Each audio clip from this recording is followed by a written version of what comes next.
I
was on the table. Maybe yes. So check.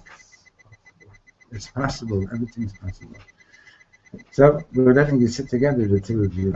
They used to go to a school with a big school, and they had to be in two different parts of the building when they were grade 3. Wasn't allowed on one side of the hallway. No. Oh, Yasser. Hi, you can sit over there. Yasser, you can sit over here. You can share a book. Leah, you'll share with me. What's your name? Is that Ayo? Hi. Yeah, I changed the hair. Welcome back. Nice to see you. Come, you can, Yasser can sit with me. Nice to see you. Good. Okay, eventually you'll know all your colors. Okay, we're on page 93, and yesterday we were learning about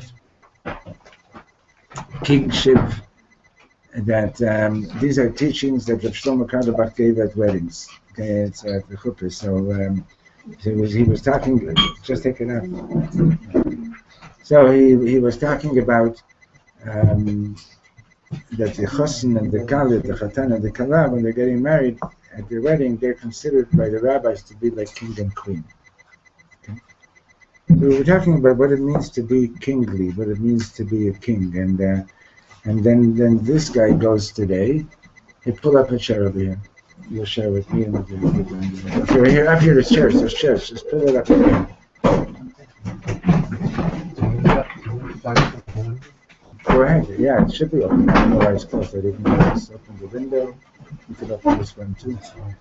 Just turn it to the right and pull it up. That's exactly. Good. So it might get a bit noisy. There's a bunch of women next door. Anyway, close this one. It's going to be too noisy. Close this one. Yeah. If it gets noisy, you'll close it, okay? So Ephraim Mordechai goes ahead today, and he opens the Gemara, and he learns about when God gave us the Torah. Every one of us got 2 crowns, right? Synchronicity. Oh, Yeah. that didn't, Okay. Anyway, but the angels point. took them away. Yeah, because we did something that we so just keep in mind, and I asked those who were here yesterday to try to take a few minutes to, on your way home, to think about what it means that you're royalty. What does it mean that you're royalty? So does anybody have anything to share about that? Did you do that? Did you think about it? Yeah, I say tell us that's here. Well, I think walked straighter, taller, felt a sense of gracefulness in my action, and was more in touch with what I was saying, to who and why and what. Wonderful, fantastic, fantastic. And you? I forgot about the homework I'm going to do today. A princess who forgot. Nicole? I did it. Huh? I did it when I left here. Yeah. And I'm a people person. And You're the king in the field. well, it says here, imagine that you're having breakfast with the Queen of England. I thought to myself, Crumpets. how would the Queen of England act? In your presence. No. I'm supposed to think to myself as a royal person. Now, the Queen would not see or react to the mishigas of people, because she's above all of this. Now, as you know, when you're in the streets, not everybody acts as I imagine anyway. And as I was going home, there were a couple of adults, like middle-aged people, and the way they were talking was silly. And I said to myself, "You're royal." I said to myself. And I didn't hear it, and I didn't see it, I didn't respond to it. In other words, the royal person doesn't always react to the nachrichten of the people. That's also true. Very good. Very good. We're not talking about my nachrichten, we're talking about somebody Somebody else's, of course. Nagish is also a word, a German word, right? It's also a sense of responsibility. Sense of responsibility. You see, if you were a real good king, you would make them feel that they were also royal. I'm not at that. Not that. Today you're going to I'm be on on the that. first step. Today you're going to be on that level. It's interesting. It wasn't sort of in my consciousness, but I did consciously. I had an interaction with someone. I asked their name, what their name. Yeah. And for me, that is like a higher level of consciousness. Yeah. It's a kingly thing to do. Right. Particularly people who are sort of in maybe lower statuses. Right. Very good. Good. Yeah. I was thinking about it. I wasn't here yesterday, so I didn't have the homework time, but it just dawned on me that when I think of royalty, I think of Your name begins with a D. Benzion. Yeah, but Anders. Yeah. So I think, like, when I think of royalty, actually I think of I think of lineage. Having, like, being bestowed something that has been handed down, of course, that has some kind of, I don't know why kings are kings. I have no idea what they did to attain kingship. But for whatever it means to me, you were the anointed. idea is that you're anointed. You don't have to go like, why do I have this? Did I earn it? Did I not earn it? Am I good enough? Am I not good enough? No, you intrinsically have it. It's something that is Call before it's like intrinsic. It's not Okay. predicated Okay, bye. on did I do good enough or did I not do good enough. It's not predicated on am I good or am I not good. It's just predicated on what it means to be born into this. It's something I have. It's been given to me like an inheritance. Right. And from there it's like I have to live up Right. to the Yeah. level of what that inheritance means. But Right. I guess the problem with thinking about royalty, like I don't think of it as like there are the kings and I'm the king. You have to have a certain level of, but they feel that way not because they act that way, because that's what they are. Right. But we have the same thing, don't we? We say about We're God, B'nai- we're- Avinu, plus Malkeinu. Right. We're B'nai So we Malachim. are descendants. We're B'nai Malachim. We are. That's the whole point. That was the whole point of the discussion yesterday, was to realize. In other words, don't change yourself. Don't think that you're less than what you are. You can't. You understand we have to know that this is who we are. This is what we are, and we need to live up to it. I also went here yesterday, but it happens to be, I went to Stop for Shabbat, and Thursday night I got there. Whenever I'm in Stop, I always say I'm the best version of me, like it brings out the best of me. And Thursday night I went to sleep and I woke up and I was like, what was that? I had this crazy dream that I was somehow got promoted and I was like the queen of Israel. It was like my greatest dream. I had servants and I don't know how I got to that point. So who paid for Shabbos? The dream or you? It was the coolest thing, and I remember waking up and just being like, obviously it wasn't the queen of Israel, but it brought out a sense of like, we all have that in us. Like we all are the queens, and like we all are ourselves. And it was cool. Like it was like my first night back in Spain in a while. Like, we get really thanks. Right. Yeah, Shlomo Katz's teaching last week was about the infinite and how not to put walls and live in the privacy. Right. Good. Okay. So we're on page 93.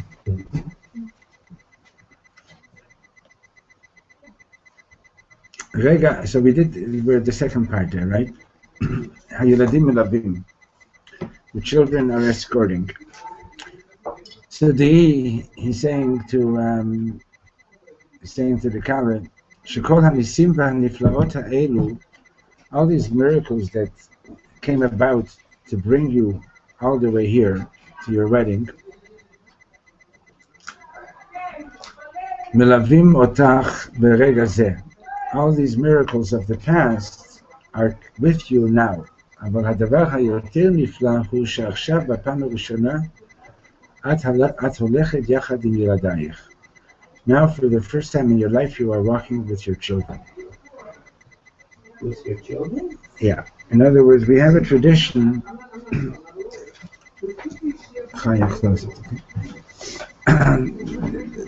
We have a tradition that, and I don't know the origin of it, but I know that I learned it from Shlomo, that at the chuppah,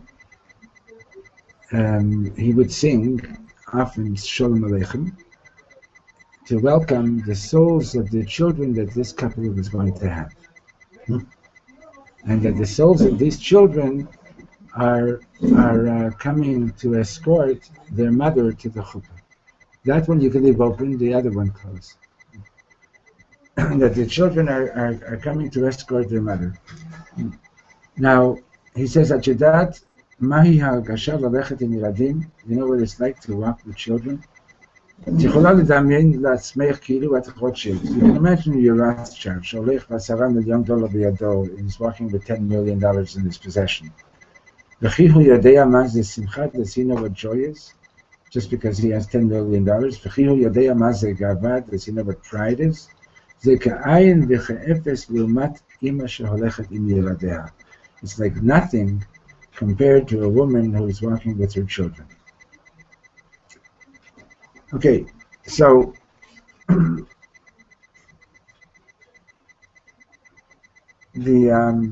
today, right away, I want to say the Ilu Nishma is Judy's sister's yahrzeit today. Today's Malchut should be Yesod.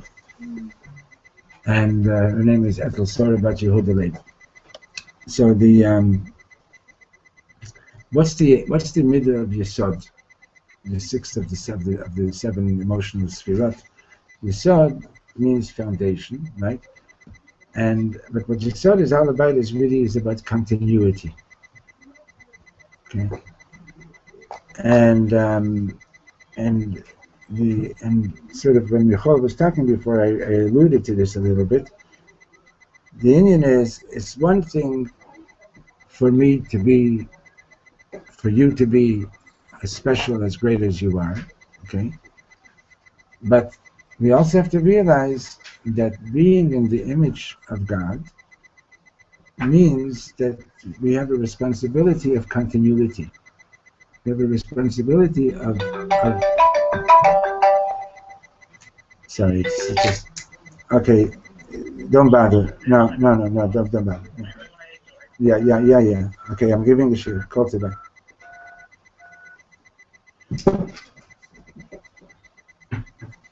God is giving continuity to the world.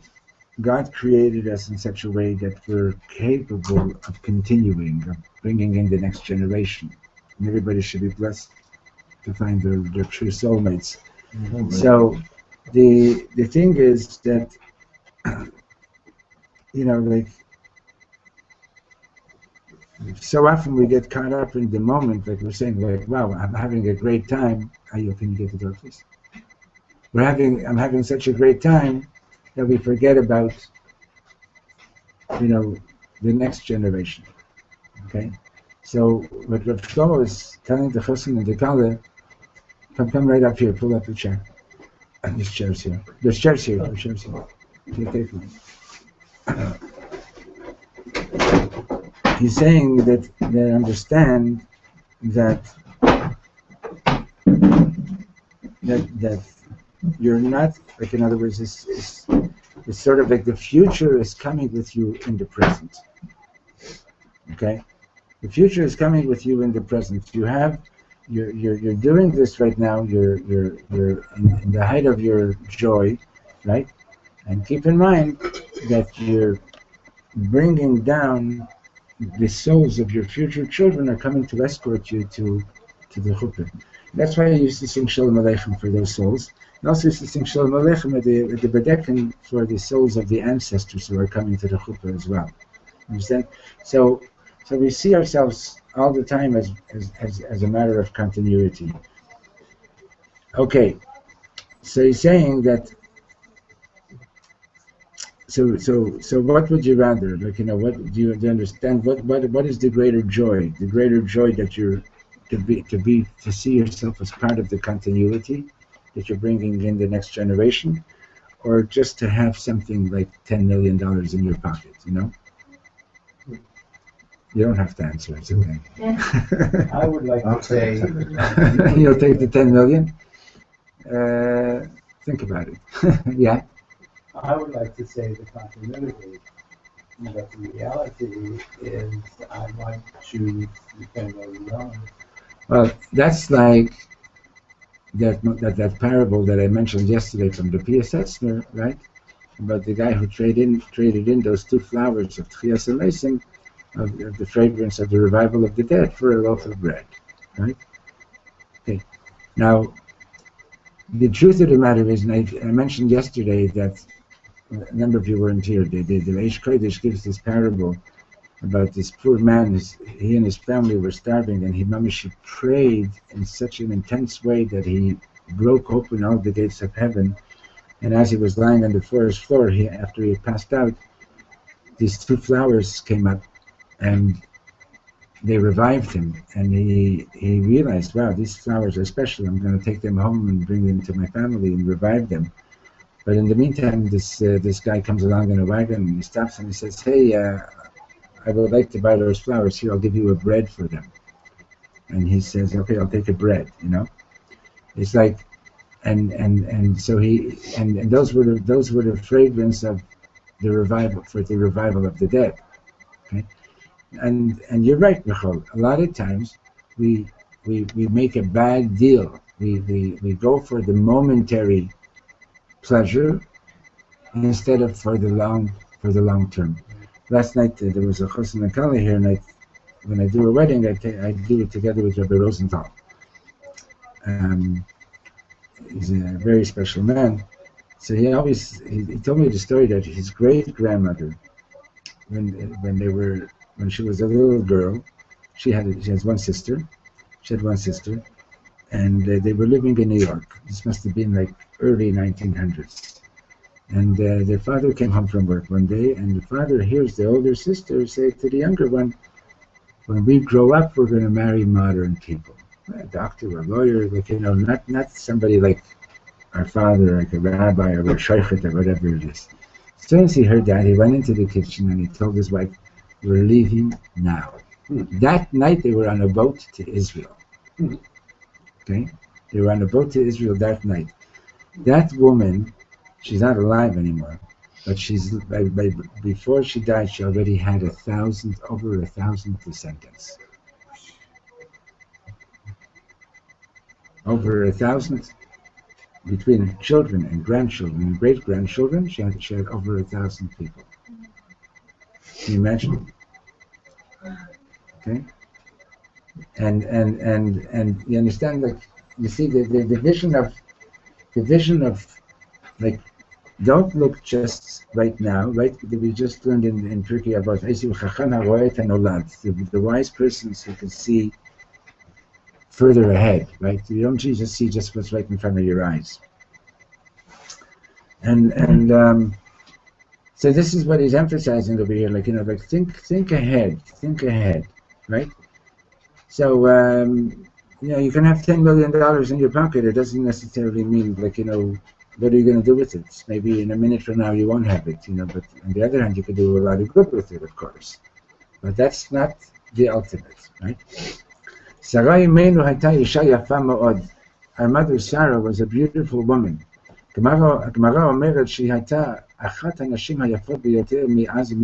Gemara says that she was one of the most beautiful women ever in history. Without children, she was so broken. You can say that, you can sort of describe it as if her spiritual spine was broken. When Yitzchak was born, she returned to being, bless you, she returned to being proud and strong. So now he's talking to the Kalda and the Chosn. Sarah v'Yosef, ani mavtiach lachem b'shem kol Yisrael shiyu lachem yeladim chamudim sheyelchu yachad itchem. I promise you that I assure you that you're going to have, in the name of all of Israel, that you're going to have beautiful children that are going to walk with you. I want you to walk to the chuppah like a king and a queen.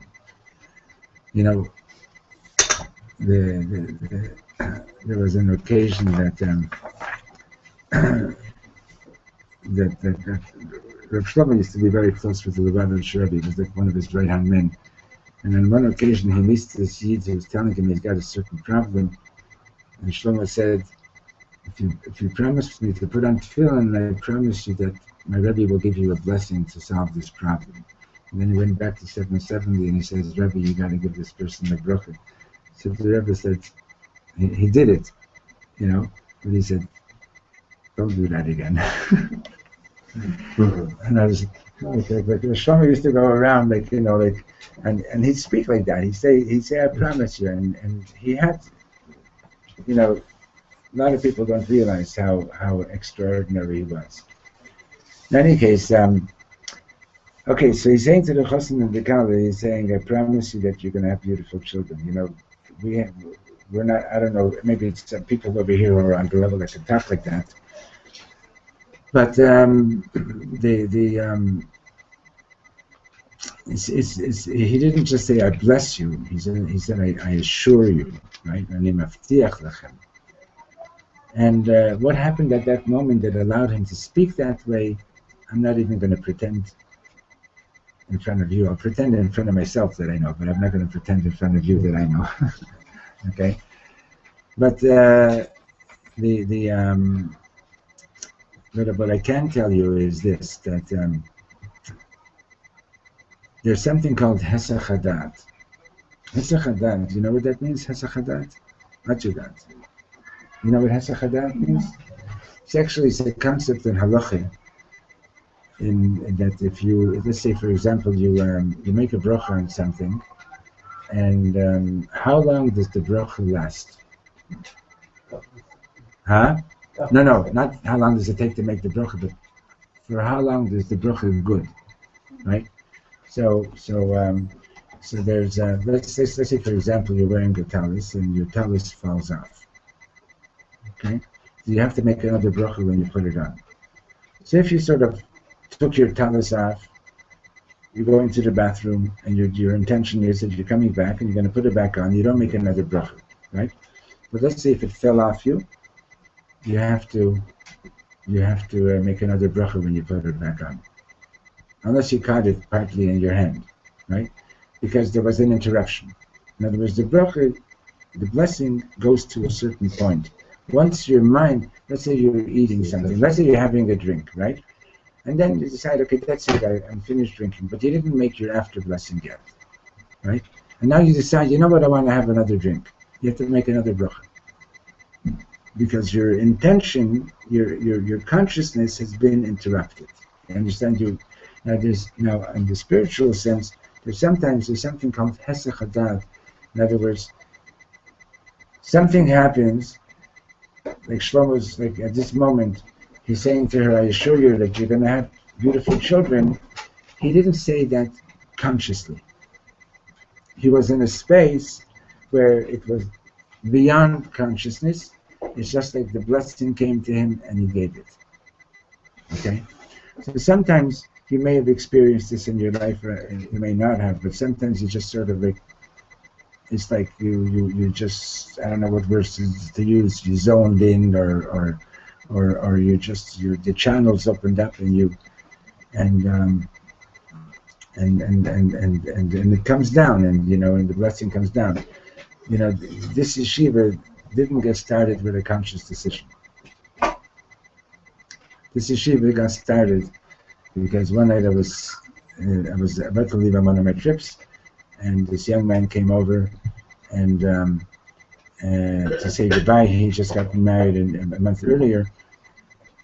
And we were talking, like, so what are you going to do now? Well, he wants to study here, he wants to study there, but he can't, because of this, we can't go there because of that reason. And we said goodbye. I'm sitting upstairs in my office, and as I'm sitting there, looking at the ceiling, and these words came down, open the yeshiva. It's the closest thing that I know to a bat kol. It was words, open the yeshiva. And I came downstairs, I told Julie, and 2 weeks later, the yeshiva was open. Now that's hesach hadat. Understand? If you would have told me a minute before, hey Shalom, I heard that you're opening the yeshiva, I would have said you're crazy. I wouldn't believe you. But in other words, there's the time that like you just get this inspiration, and you got to do it. You know that you got to do it. Okay.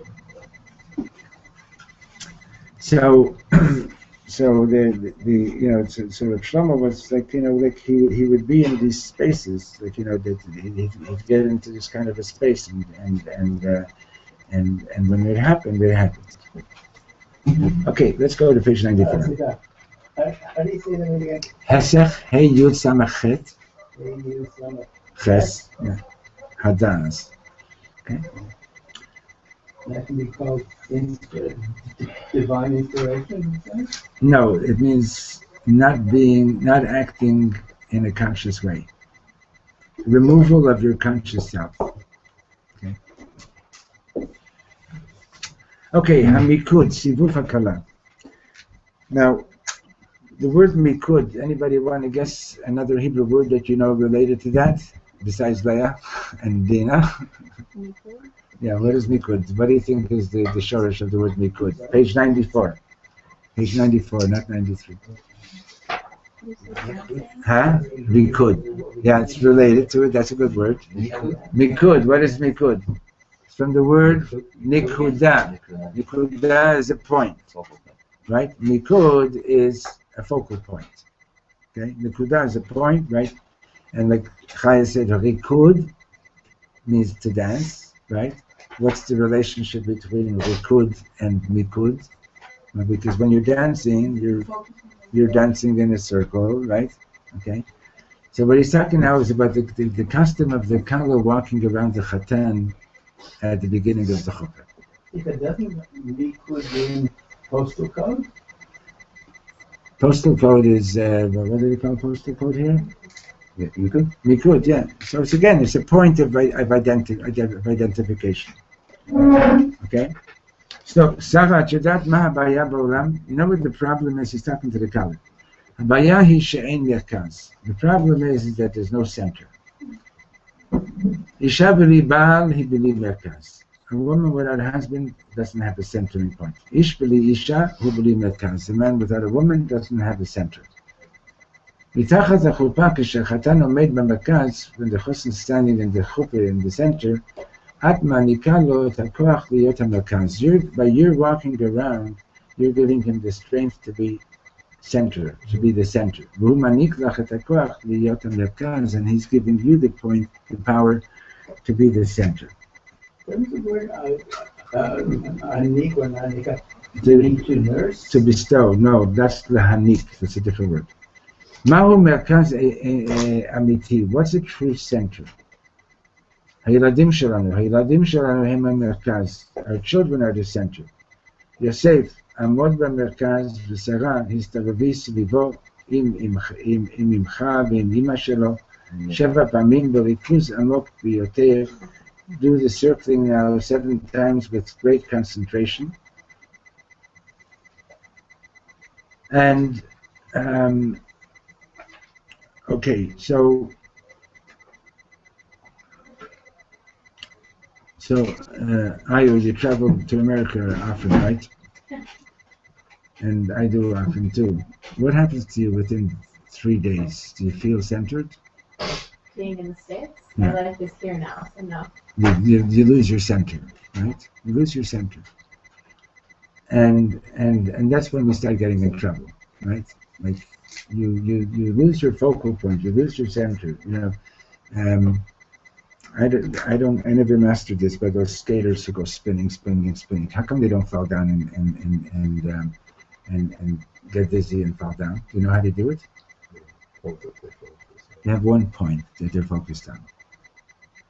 Did you know that? The same thing with tightrope. Huh? But that's how they do it. Same thing with a tightrope. Same thing with a tightrope walker. There's a story that there was a story about there was this chassid that Rebbe Futrafas. You've heard of him, I'm sure. It was this Lubavitcher chassid. He was one of the last ones to get out of communist Russia back in the 70s, and he was caught and sent to Siberia 3 times. And he was sharing a cell, and what was his crime? They caught him teaching Torah to Jewish children, you know. So he was sharing a cell with a murderer. But this guy, like, you know, when Reb Mendel was davening, this guy made sure that nobody bothered him. He liked Reb Mendel. Anyway, so one night they had a talent show. You know, you got to do things to keep the prisoners a little bit entertained so that they don't make a rebellion, you know. So they had a talent show. Contd. There's no class tomorrow night. But your hat is here. That's mine. Oh, that's your hat. But he's from Britain. You're from British Columbia. Yeah. It's not the same thing. Okay. Okay, be well. He and they had a talent show, and this murderer was a tightrope walker. He was able to walk across the tightrope. So later in the evening, he says to Reb Mendel, he says, "You know how I do it?" So he says, "Yeah." He says, "How do I do it?" He says, "You keep yourself focused on your goal. You don't look here, you don't look there, you're looking the whole time, you know exactly where you're going." She says, "That's right, but how did you know?" She says, "I have to do the same thing." Okay? I have to do the same thing. Understand? And we all have to do the same thing, you understand? We have to keep ourselves focused. Not easy. We're living in a world of distractions all the time. Like, you know, if you ever walked in Times Square or whatever, who cares where, but it doesn't matter, there's distractions all the time, right? So Shlomo is giving one particular interpretation to the Kala walking around the Chatan, that it's a process of saying, this is now my center, this is my focal point of my life. And And what he says is, in other words, is the future that we're building together. That is our focal point. And the same thing that some other like Mr. Zanushan, whose name again? David. Forgive me. Okay? And was talking about when you're thinking in a royal way, you don't think just about the pleasure of the moment. You're focused. You're focused on who you are, why you're here, what it is that we're here to accomplish, etc. Just to add something, when we first came to Israel with Yoshua, the first city that we got was what city? Yericho, right? How did we get Yericho? Right? We walked around the walls 7 times and they came crashing down. And by the way, what prayer were we saying at that time? Do you know? Aleinu L'Shabeach. It was composed by Yoshua. Okay? So once I heard an interpretation like this, that when the Kala is walking around the Chatan, she's doing a double thing. She's I know. She's one thing is she's breaking down the old walls that this guy might have around him, and she's building the new walls of the home. Okay. Yeah. Huh? Yeah. So that's very much related to what we just read. Huh? He's coming there. Good. Huh? In the previous, yeah. Okay, so What was the second thing? There's 2 things. she's breaking down the old walls, and she's building the new walls. And she's building the new walls. She's building this because the chuppah doesn't have walls around it. So her walking around the chatan is she's building the spiritual walls of this relationship. It was in the previous lesson that we had. Okay, so for those of you who are just joining us today, the reason that we're learning these teachings at this particular time now is because Shavuot is the marriage between Hashem and the children of Israel. So we're learning these lessons about weddings because we're getting in 9 days. 9 days? No, in 8 days. It's going to a week from tonight. What's today? Tuesday? Yeah. You sure? Yeah. Okay. A week from tonight is Shavuot, right? So in a week from tonight we're going to be at the chuppah, with all of Israel receiving the Torah again, right? So yeah, 6 weeks go by fast. Yeah. Okay. And so we're learning this because sort of like these are if you want to you can take these and use them as meditations for Shavuos night, focusing yourself, keeping making it clear what is the center of your life, what is the center point of your life, so that you're anchored, right? Okay. So, Sarah צריכה להרים לרגע את הווילון המכסה את פנייך. You have to lift this veil that's covering your face for a moment, כדי שהעדים יראו אותך פנים אל פנים, so that the witness can see your face.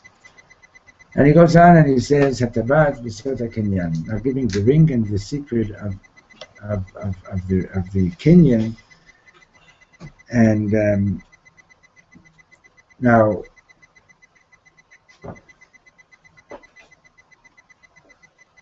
the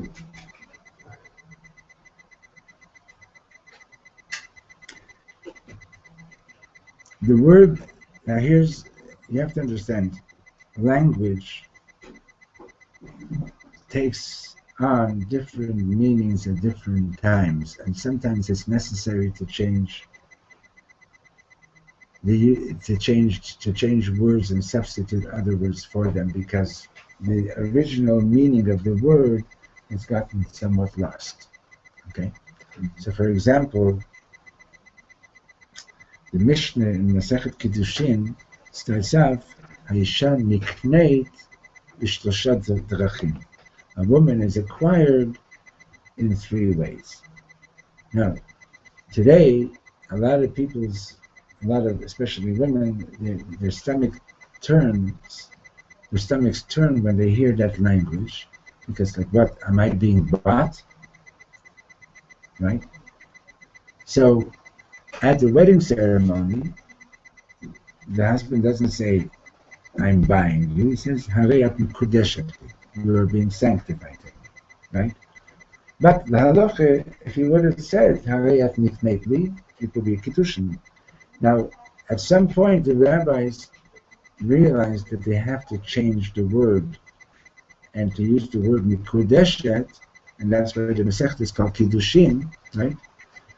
They changed the word because people no longer understood the word kinyan, acquisition, in the proper way, and other societies, even to this very day, there are societies in which people buy a wife, okay? And the rabbis wanted to make it clear that you're not buying a wife, even though in the original language you have the language of kinyan, you have the language of Baal, etc. This is a matter of Kiddushin. Okay. Did you want to say something? Yeah, I have a question. There was recently an article published advocating in order to further minimize the Abuna problem, to alter the language of Harei at Mekudeshet to Harei at Miyuchedet, which wouldn't technically... It would not change it. Would not change That was it. my question. It wouldn't make a lot of difference. It wouldn't make a lot of difference. Okay. This is a modern concept. Even if there wouldn't be any statement at all, Right. if they live together as husband and wife with the intention of living as husband and wife according to Torah, they're already married. Right. Okay. This is a modern concept. They understood this thousands of years ago. Harei Mekudeshet is already going back to the time of the Talmudic times, pretty much. Yeah, but the it's not a modern concept. It's an ancient concept. But if you would understand the original meaning of Kinyan and what it's about, and that's what he's going to talk about now. Okay, you see, open up an Oxford dictionary and take any word, and you'll see that over the centuries, meanings of the word changed, or the way it was used. I'll give you another example. How was the movie? It was quite good. So let me ask you, when I say quite good, was it a 9 out of 10? Was it a 6 out of 10? Was it a 7 out of 10? 6. 7. 6, 7. But the literal meaning of quite good is 9 and over. Look it up. Look it up. Huh? Yeah, so you know English. That's how you say it. No, but I'm saying, but the word quite means very. Yeah. What's an English person would say higher than American? You know, people assume that people who speak English with a British accent are already intelligent, and this and that. They have just as many stupid people as the Americans do. What about the Canadians? What's that? No, we don't even talk about that.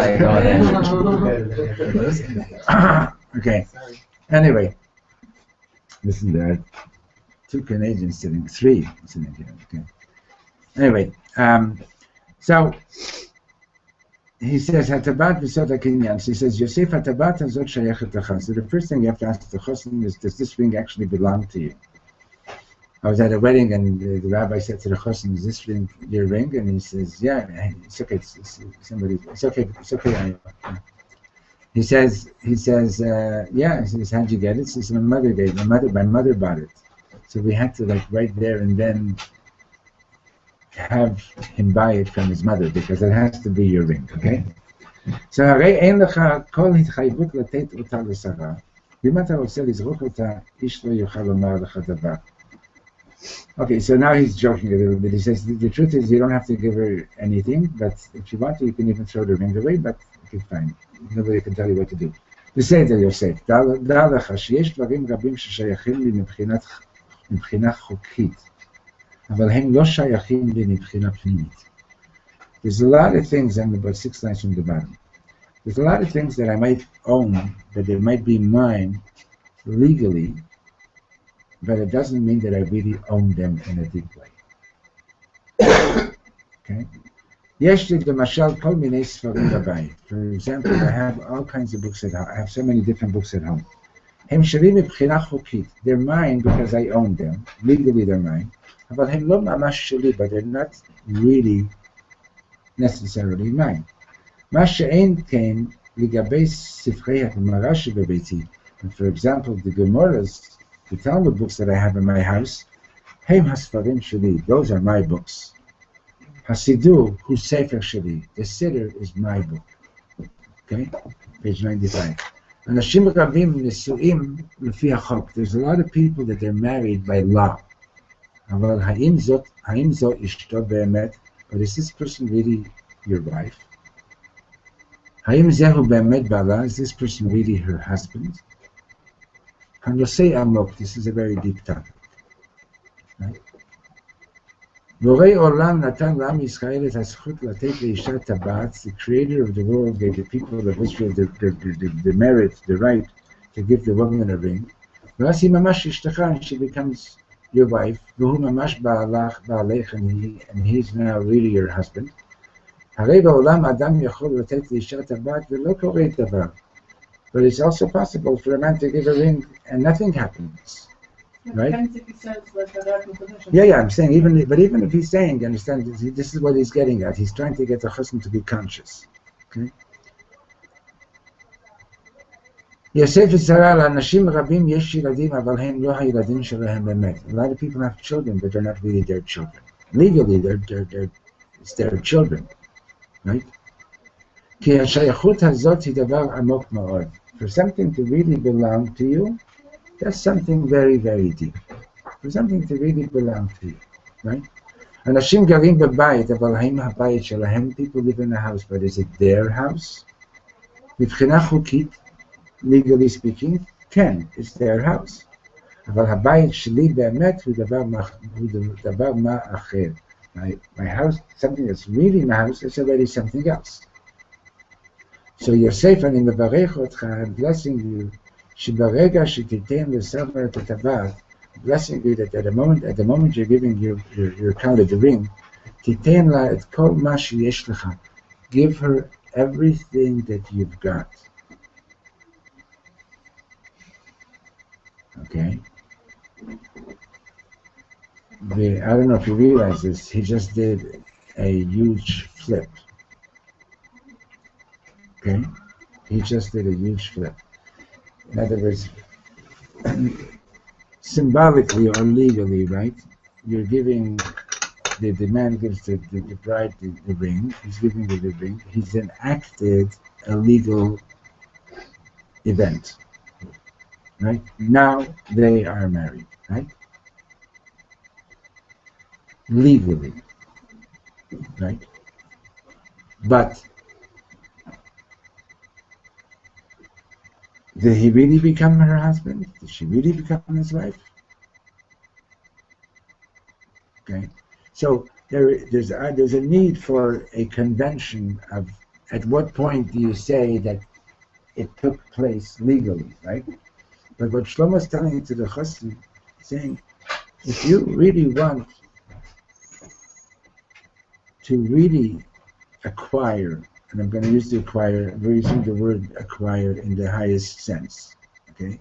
If you really want this woman to really be your wife, you have to give your entire self to her as you're giving her the ring. Understand? You're not just giving her a ring, you're giving her yourself. And when you're giving her yourself, then she is your wife and you are her husband. Okay? Before, a few lines before, he said, I have a lot of books in my house, but they're not all really mine. They're mine legally, right? But the Gemara, my Talmud, that's mine. My siddur is that's mine. Why does he say that the Talmud is his Talmud? Why is the siddur his siddur versus the other books that he owns as well? Because he put his life into those books. He put his entire being into those books. When you put yourself into something, then it becomes yours. If you don't put yourself into it, it's not really yours. And Fact of the matter is that often when we encounter our Yetzer Hara, our evil inclination, one of the things that Yetzer Hara says is that you're not so religious, you don't really mean it, you're not really putting yourself into the mitzvah, you're not really putting yourself into it, so why don't you just drop it? And the truth is that it only becomes yours when you really put yourself into it. Okay? So the Torah doesn't become mine unless I really actualize it. And that's why what in the Gemara you were learning today, it became ours not by Nishma, it became ours by Naseh. Naseh before Nishma. In other words, I'm present to receive it. We should name yourself. That's a higher, right? Okay?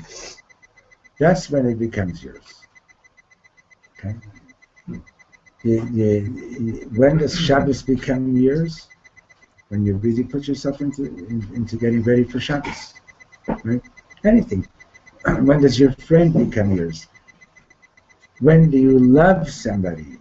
When you're giving to them, when you're putting yourself out for them, when you're mamish there. Okay. So the expression in Pirkei Avos where it says, I'm not sure if the wording is correctly, Knei, like Knei lecha chaver. Now, a person becomes your friend when I put something into it. That's right. Exactly. Okay. So you understand. So this is and I'm especially wanting you to know this piece because I know that you'll encounter people who have this question about Kinyan and about the Kodesh. Understand? To understand, like the original meaning of Kinyan is how does it become yours? By your being there fully, and you're giving yourself over fully to the other person. That's how that person becomes yours.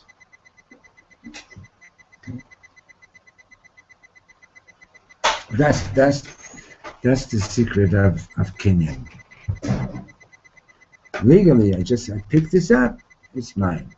Understand? That's the convention of it.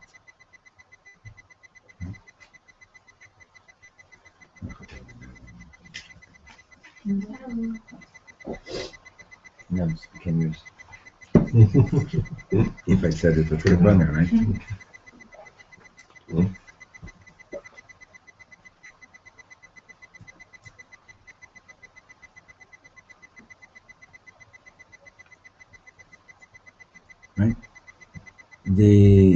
On Shavuot we read Megillat Ruth, right?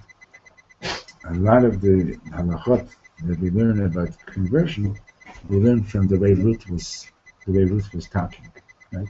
And she says, "Elokayach Elokai, Amecha mi ve'Elokayach Elokai." Your people are my people. Your God is my God, right? And again, in other words, what she's saying is, I'm here. I'm giving myself completely over to God and to your people and to your people, and that's so the mikveh and everything else those are important things, but that's the actual conversion that's taking place. I'm here. I'm present. I'm part of this. Okay. So unfortunately, but then again, God designed the world this way, is that we're very mercantile. You know what that word means? Mercantile? Business-like. We always think business, buying, selling, We think about in those kinds of ways.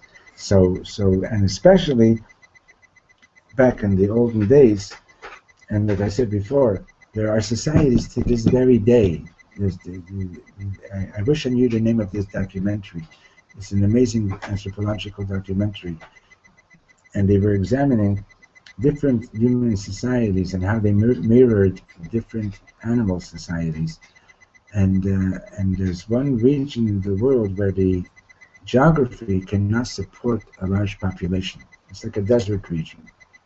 And when a girl is born, they don't let her live. And you have families of 14, 15 boys, and then at some point the oldest boy goes to the market and he buys a wife who is then shared with all his brothers. And there are, to this very day, this issue of treating women as an object is still not resolved. Okay, and you know, we don't live in a bubble. We get affected by the world around us, and that's why it's so important, you know, to know what is our real focus. What does it mean that you're giving her a ring and now you acquired her? Like, you know, like, I think that every chassan should learn this particular passage that we just learned, like, you know, that they understand. You're not buying your wife. You're not becoming the owner of your wife. You're going into a relationship. Yes, legally, it's, you know, like, it's the same language, but you're going into a relationship that you are becoming her husband and she's becoming your wife, and it's happening by you being here, by giving yourself over completely. The ring is just a symbol of you giving yourself over into this relationship. Then it works the other way. That a man is giving the woman the ring, and because he is giving himself to her. What does the woman do? We learned that the other week, that he says there's certain things that you can't even put into words what the woman is doing. And I told you at the time that somebody once asked, I think it was a woman that asked the Lubavitcher Rebbe, the Torah tells us so much about the suffering of the men in Egypt. Why doesn't it speak about the suffering of the women? The Rebbe's answer was, if you were to try to put into words what a woman felt like when they took away her baby, you would be cheapening what happened. You can't put it into words. There's language, and there's also higher than language. It says kol chassan v'kol kala. Say that again? Kol chassan v'kol kala. That's why Right. the Kala doesn't say anything, because we on this world that we're holding right now, we don't have the kelim to actually accept. Right. Thank you for reminding me. That's right. That's very good. Rav Shlomo said, when we sing, you know, Od Yishama, right? And it eventually we'll hear the Kol Kala. We'll hear the Kol Chatan and the Kol Kala. But right now we're not able to hear the Kol Kala. Psychologically speaking, that's correct, because generally speaking, women are more intuitive and insofar as relationships are concerned. When I was going through counseling school, we were actually taught the difference in how a counselor should react to a woman patient or a client and to a man. This is generally speaking, not all. General, of course, generally speaking, of course, it's always. That's true. Yeah.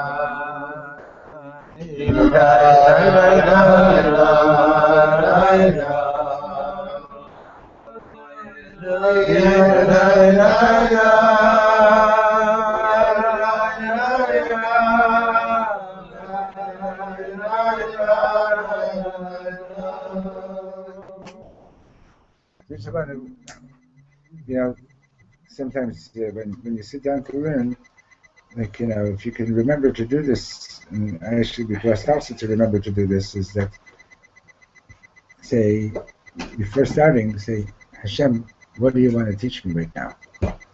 In other words, be there and say, what do you want to tell me? And you know, when the Kosker Rebbe was a child, so somebody came up to him and said, I'll give you a ruble if you can tell me where God is. And he said, wherever you let him in. Wherever you let him in. Huh? Probably 10. I don't know. Another time somebody said to him, I'll give you a ruble if you tell me where God is. And he said, I'll give you 2 if you can show me where he's not. Where he isn't. Class tomorrow? Tomorrow? Officially, no, but if anybody wants to come and learn, I will probably be home at this time of day, and we're happy to learn. Tonight is Yom Yishur. When's the big event at the Kotel? Tomorrow night, huh? Tonight. Is it tonight or tomorrow night? When is the march? When is everybody going down to the Kotel? The march is tomorrow from all over. Yeah, but like the people from all over the country are coming tomorrow, right? Tomorrow, I think it's on they like dance from Gunstalkers to Kotel. Right. And then there's a concert at the Kotel. That's tomorrow night, right? Whoever hasn't, I was trying to get factual information. Whether it's tonight or tomorrow night, find out, because there's about 20,000 plus people coming to the Kotel.